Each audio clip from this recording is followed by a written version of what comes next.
নমস্কার, আপনারা দেখছেন এমবিএস নিউজ আর আমি আপনাদের সঙ্গে রয়েছি ফাইজুল শেখ। এখন আসছি বিস্তারিত খবরে। দীঘা শহরে শ্রী শ্রী জগন্নাথ মন্দির আজ শুভ উদ্বোধন উপলক্ষে মন্তেশ্বর বাজারে তৃণমূল কংগ্রেসের পক্ষ থেকে হরিনাম ও সংকীর্তন অনুষ্ঠিত হলো মহা ধুমধামের সাথে। মাননীয় মুখ্যমন্ত্রী মমতা বন্দ্যোপাধ্যায়ের ঐকান্তিক প্রচেষ্টায় পশ্চিমবঙ্গ দীঘা শহরে শ্রী শ্রী জগন্নাথ মন্দিরে প্রতিষ্ঠিত হয়। সেই উপলক্ষে আজ শুভ উদ্বোধন দিবস হিসাবে দীঘা সহ পশ্চিমবাংলার সমস্ত ব্লকে শ্রী জগন্নাথ মন্দির শুভ উদ্বোধন উপলক্ষে হরিনাম ও সংকীর্তনের সাথে ভোগ বিতরণ করা হয়। এই অনুষ্ঠানে মন্তেশ্বর ব্লকের পঞ্চায়েত সমিতির সভাপতি আহমেদ হোসেন শেখ নিজ হাতে সমস্ত ভক্তদের ভোগ বিতরণ করেন। কয়েকশো পুরুষ ও মহিলা এই অনুষ্ঠানে উপস্থিত হন। এই প্রতিষ্ঠা দিবস হিসাবে পঞ্চায়েত সমিতির সভাপতি আহমেদ হোসেন শেখ কি জানালেন তা শুনব। মন্তেশ্বর থেকে রিপোর্ট কমল বরা, এমবিএস নিউজ।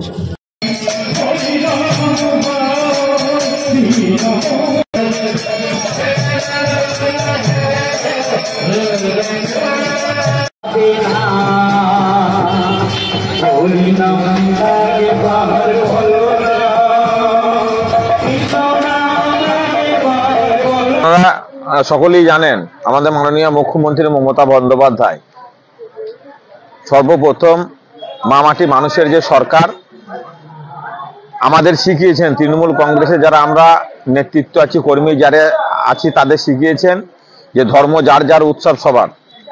আজকে অক্ষয় তৃতীয়ার দিন আমাদের জগন্নাথ মন্দির দীঘার ধামে আজকে উদ্বোধন আমাদের হচ্ছে।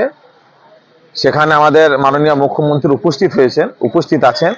সেই জন্য সারা পশ্চিম বাংলার সমগ্র ব্লকে আজকে আমরা সেই বাবা জগন্নাথের আমরা উদ্বোধনী যে আমরা এই হরিনাম সংকীর্তন মধ্য দিয়ে আমরা প্রচারের মধ্য দিয়ে আমরা এখানে মন্তেশ্বর ব্লকেও আমরা পিছিয়ে নেই। মন্তেশ্বর ব্লকে আমাদের সমস্ত জায়গায় মালডাঙ্গায় থাক, আমরা একে অপরের পরিপূরক। আমরা সকলেই দেখুন আমাদের অনেক বোনেরা আজকে সকাল থেকে যে হরিনাম কীর্তন হচ্ছেন, দেখুন আমরা মহিলারা সমস্ত যে আমাদের যেমন প্রধানরা আছে রাজনৈতিকভাবে গ্রামের আমাদের মা বোনেরা সকলেই এখানে উপস্থিত হয়েছেন। আমরা সারা ভারতবর্ষে না সারা পৃথিবীর মানুষের শান্তিতে থাকে এই কামনা আমরা বাবা জগন্নাথের কাছে আমরা করবো। উদ্বোধনী তাকে যে প্রতিষ্ঠাটা আজ করা হচ্ছে তা আমরা সেটা তার কাছে সমস্ত সবাই আমরা একত্রিত হয়ে আমরা তার কাছে একটা ভিক্ষা